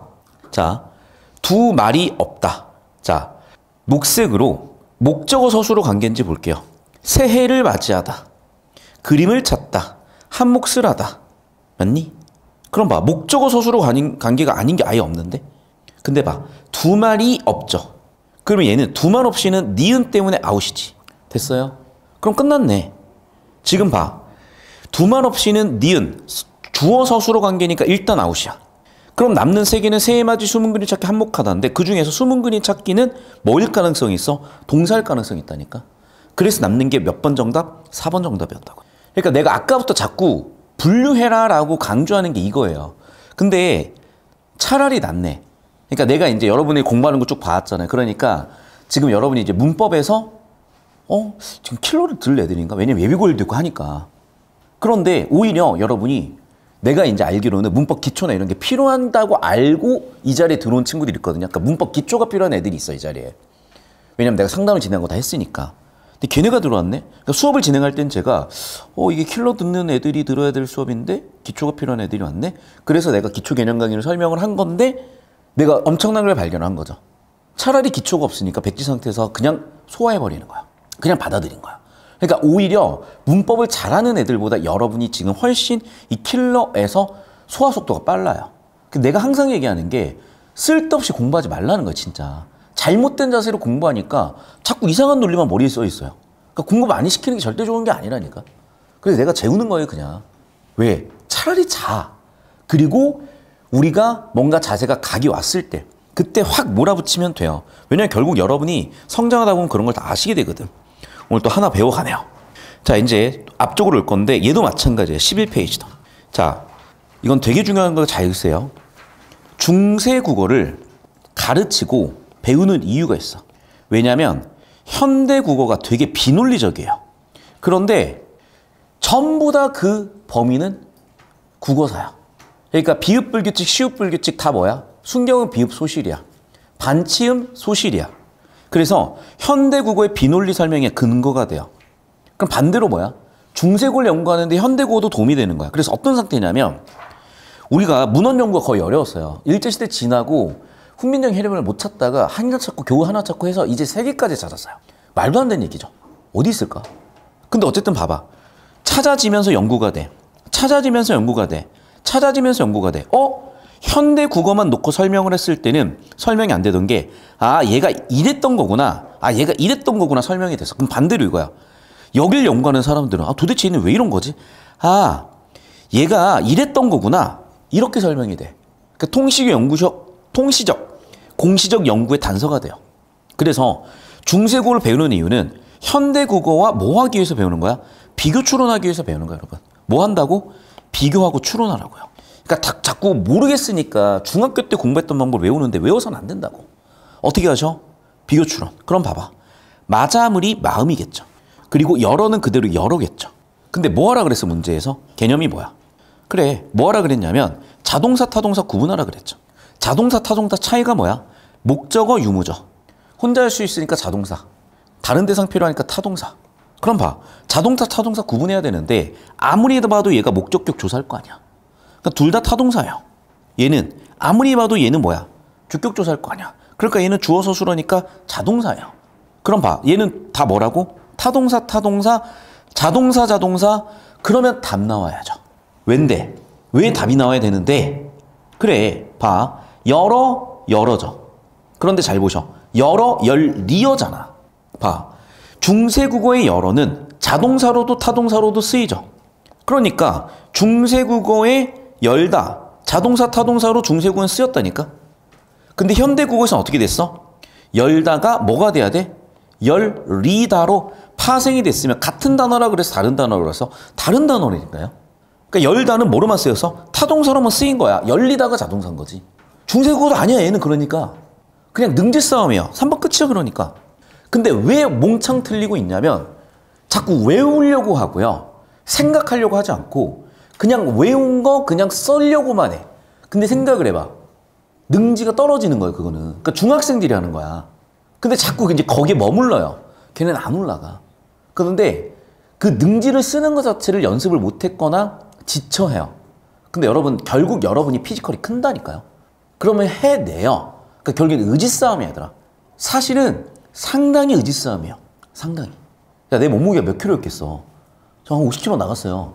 한때 100kg 터치했다가 지금 80kg 넘을 거야.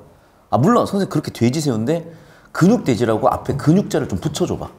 그럼 여러분 그냥 제가 이제 어제 헬스장 딱 갔다 왔어요. 근데 헬스복 제일 큰 걸 입어도 요즘은 터질 것 같아. 농담이 아니라. 배가 터질 것 같지 않아요. 가슴이 터질 것 같고 어깨가 터질 것 같아요. 근데 여러분 앞에서 제가 그렇게 언더아머 쫄티 입고 올 수는 없잖아. 헬스장은 나도 쫄티 입고 싶지 않아. 불편해. 근데 내가 뭐 운동복 챙겨서 갈 수가 없는데 가서 운동복 입었는데 이 새끼들 완전 그냥 존나 쫄티야. 아주 옷이 찢어질 것 같아. 그렇게 내가 이제 프리웨이트 하러 딱 걸어가면 어쩔 수가 없이 트레이너들이 인사를 해요. 누가 봐도 헬창이고 누가 봐도 운동을 자기들보다 왁구가 일단 사갔는데 몸이 좋으면 선배님인가 보다라고 생각할 수밖에 없고 실제로 선배님이기도 하지. 그럼 봐. 그 얘기거든. 내가 그 몸이 한순간에 만들어졌겠어요? 여러분 제가 헬스 구력이 15년이에요. 15년.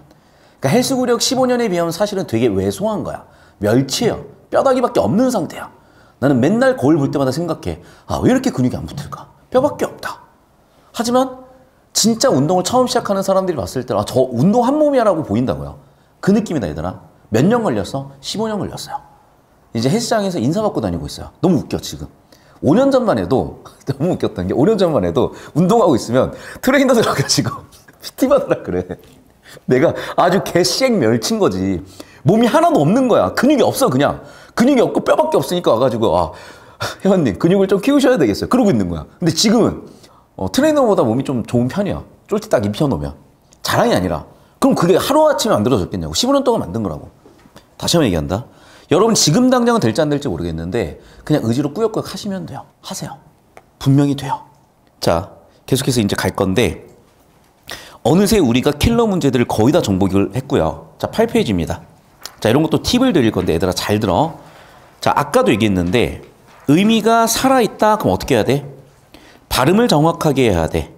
당연한 얘기지만 원형도 최대한 살렸어야 되겠죠. 그럼 봐 얘들아. 길이는 어디서 하겠어? 길다에서 길이가 왔죠. 누가 봐도 얘는 길다지.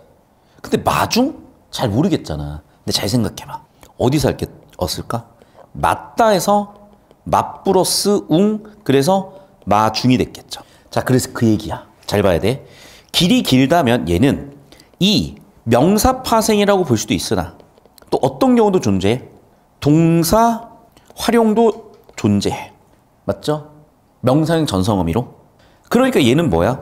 동사 활용의 경우라면 원형이 살아있어야 되는 거야. 맞죠? 그런데 누가 봐도 얘는 동사가 아니잖아. 그럼 얘는 뭐니? 의미가 원형에서 멀어졌죠. 즉, 새 단어로 파생됐죠. 그럼 어떻게 돼? 당연한 얘기지만 여기에 맞게끔 발음을 해주면 돼. 그러면 당연히 원형도 살렸을 필요가 없는 거고. 이해됐니? 그러니까 어떻게 쓰는가? 마중으로 쓴 거 아니야. 여기까지 이해됐어?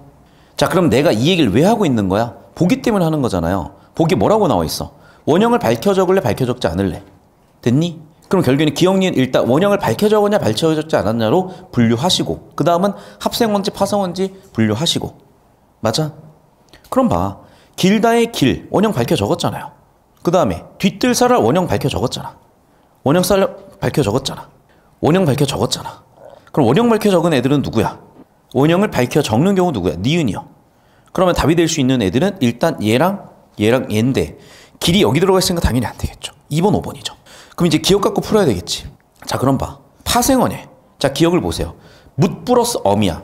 집 플러스 엄이야. 그런데 그건 모르겠으면 최소한 뭐야? 뒤 플러스 뜰이야. 쌀 플러스 알이야. 여기는 다 합성어들이죠. 근데 봐. 쌀아는 합성어지. 근데 길이는 아무리 봐도 활용 아니면 파생어지. 틀렸네. 정답 2번 끝이네.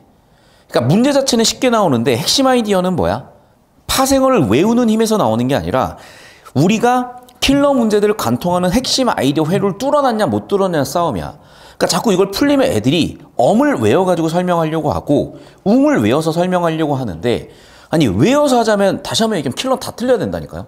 사후적으로 외울 수가 없잖아. 아이디어가 뚫려 있으면 안 외워져 있어도 회로는 뚫려 있으니까 회로를 쓰면 되잖아. 공식, 암기하고 있는 공식을 쓰시면 되잖아. 그런데 자꾸 새로운 개념과 새로운 공식으로 설명을 해버리면 그거는 틀리는 얘기밖에 안 돼. 됐죠? 여기까지. 자, 그러면 이제 여기서 참고로 설명할 건 뭐냐? 묻다에서 뭐가 왔어? 묻 플러스 엄이 왔죠. 집 플러스 웅에서 뭐가 왔어? 지붕이 왔겠지. 마중도 마찬가지. 맛 플러스 웅에서 뭐가 됐을까? 마중이 됐겠죠. 그래서 사실 이 엄이나 웅이 파생, 접사기는 해. 외우시려면 외우시고 정리하시려면 정리하시는데 일단 회로를 뚫어 놓으시자는 거야. 되셨습니까? 여기까지? 자, 5분 안에 끝낼게요. 좀만 힘냅시다. 곧 끝나요. 미안해. 좀 쉬엄쉬엄하게 해줘야 되는데 혹시 지금 저기 자습관에 자습하는 친구 손. 이제 작년에도 자습관에서 여기로 도망 나온 애들이 있었어요. 자습관에 있으면 이제 자꾸 잔소리하고 못 졸게 하고 딴짓 못하게 하는데 여긴 그래도 쉬는 시간에도 있고 제가 자도 뭐라고 안 하고 괜찮다니까. 주무시다 가시고 놀다 가셔도 돼요. 어쨌든 여러분 인생과 선택인데 존중해야지. 뭘 자꾸 하라 말아야. 야 솔직히 그리고 니네 나이 됐으면 다 알아 이제. 모르는 게 뭐야. 야 막말로 니네가 성인들하고 비교했을 때 모르는 게 얼마나 있을 것 같아. 똑같아요. 나이 70 먹어도 니네보다 더 애기 같은 사람들도 많기 때문에 저는 뭐 딱히 뭐 여러분한테 야 공부해라 말라 뭐 이런 얘기 하기도 싫어. 자 이제 이건데 별로 이제 이 문제는 다 푸실 줄 알았죠. 그러니까 이제 이건 어려운 게 아니라 이것도 진짜 이것도 그냥 지능 테스트야. 내가 봤을 때는 IQ 테스트에 있을 문제들이야. 봐봐. 쉬리 비슷한 게 뭡니까? 소리죠. 뭐 하나가 다릅니까? 위. 그 다음에 오가 다르죠. 그 다음에 마루. 뭐가 다릅니까? 머루. 아랑 어가 다르죠. 아랑 어가 다르죠. 그 다음에 구실, 구술. 이랑 의가 다르죠. 모래는 모르겠다. 끝났네. 자, 전설모음 몇 개요? 초등학교 재민이가 돼 수준에서 셉시다. 2개요. 중모음 몇 개입니까? 2개요. 평순모음 몇 개입니까? 하나, 둘, 셋, 4개요. 정답 3번이네. 고모음 몇 개입니까? 3개요. 후설모음 몇 개입니까? 4개요. 이런 문제였어요. 그냥 능지 문제라니까. 아시겠어? 그래서 자꾸 능지 문제에서 뭐 개념 찾고 있고 능지 문제에서 무슨 이게 뭐 무슨 뭐라 그랬어? 이거 뭐 해야 되냐 이거. 최소 대립상이고 그냥 능지 문제잖아. 이게 왜 최소 대립상 문제야? 됐니? 아무 어려운 문제가 없는 문제들. 근데 자꾸 이런 데서 뭐 대단한 게 있느냐? 없어요. 그런 거. 자, 정리하셨고.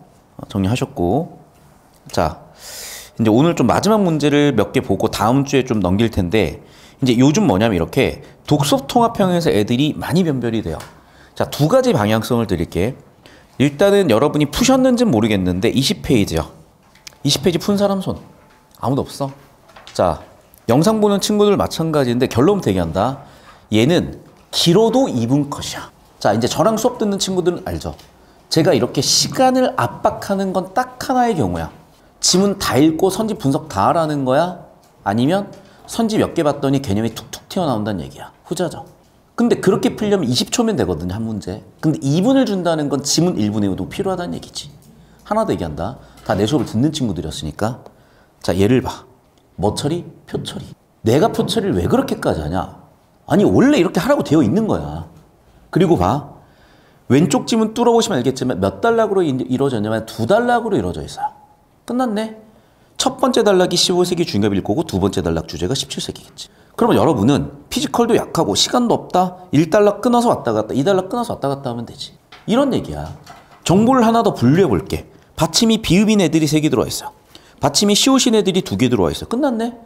받침 비읍인 애들이 어떻게 활용하는지 시옷인 애들이 어떻게 활용하는지 초점 두고 왔다 갔다 발췌도 2분도 안 걸린다니까.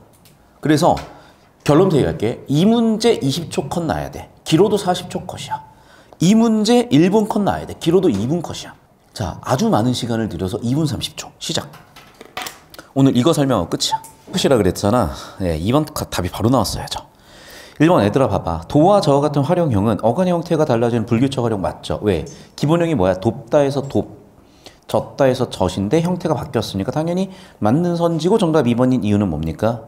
여러분, 얘가 어간 끝에서 비읍으로 났으면 당연한 얘기지만 돕와가 돼야지. 아니야. 됐어. 20초 컷이라고 그러니까 힌트를 줬잖아요. 자, 그리고 아까 힌트 줬잖아. 1단락 주제, 2단락 주제, 비읍이냐 시옷이냐. 자, 그런데 봐. 내가 항상 얘기하지만 주제가 중요하다니까. 주제가 활용형이 달라야. 활용형이 달라야. 여러분, 활용형이 다르다라는 걸 우리는 개념 뭐라고 배웠습니까?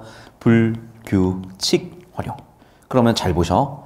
불규칙 활용의 주황색 칸펜을 쳐볼 건데, 자, 보시면 알겠지만 여기는 규칙 활용이야, 불규칙 활용이야? 규칙 활용이죠.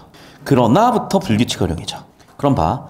자음 앞에서 비읍, 모음 앞에서 순경음. 자, 우리는 여기서 자음 모음을 뭐라고 부르기로 했다? 자음 모음이 뭐예요? 분절 음운, 음운. 그런데 음운이라고 얘기할 거야? 음운론적 환경이라고 부를 거야? 음운론적 환경이라고 부를 거야. 왜? 음운 변동은 음운론적 환경과 형태론적 환경에 따라서 결정이 되니까. 결국 이 문제는 무슨 얘기니? 음운론적 환경에 따라서 바뀌는 걸 보라는 거고.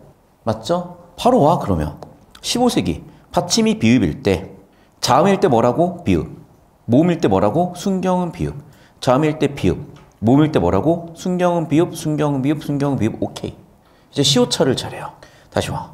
자, 다음으로 현대국어는 어떻게 됐어? 모두는 뭐예요? 불규칙 활용이 아니라 규칙 활용이요. 그럼 불규칙 활용은 그러나부터지. 저딴 어떻게 됐어? 자음, 모음 다 뭐라고? 음운론적 환경이라고. 음운론적 환경, 자음 앞에서 시옷, 모음 앞에선 반침. 자음 앞에서는 시옷, 모음 앞에서는 반침이니까 틀렸죠. 4번 X입니다. 4번 탈락. 자, 그럼 다 판단됐으니까 17세기로 갑니다. 2단락이요. 그런데 2단락 17세기요. 순경은 비읍과 반침이 소실됐대요. 어떻게요? 자, 그래서 음운론적 환경 보셔. 아, 어 앞에서 오, 우로. 됐니? 아래아 또는 의가 이어지면 오, 우로. 아래아 또는 의가 이어지면 오, 우인데 얘는 뭐야 벌써? 의가 돼버렸네. 오, 우인데 여전히 아래아가 있네. 그럼 남는 건 1번 아니 2번이잖아. 됐어? 그럼 반침만 보시면 알겠지만, 자, 시옷은 어떻게 나셨어? 그렇죠. 자, 음절 끝 시옷 그리고 소실. 음절 끝 시옷 그리고 소실. 정답은 1번 끝이라. 됐어? 그러니까 필요한 정보 발췌독을 해도 이렇게 하시는 거예요. 정확하고 빠르게, 쉽게. 자, 선생님 여기 영상 여기까지입니다. 아, 잠깐만. 저 따라오세요. 우리 학생들 프린트로 받았지. 교재 하나 더 나눠드린다. 자, 다음 주 올 때 교재에 복습 다 돼 있어야 돼. 복습을 하라는 거 복습 필기를 다 하라는 거야. 과제 많이 안 내드릴게요. 복습 필기만 내 눈과 뇌를 거쳐서 내 손으로 쓰세요. 그러면 돼. 자, 혹시 놓친 거 오늘 라이브 영상을 공유 드릴 거고, 하나 더. 개념 영상 필요한 친구들은 유튜브 가시면 배개념 있으니까 그것도 재생 목록 드리겠습니다. 고생하셨습니다.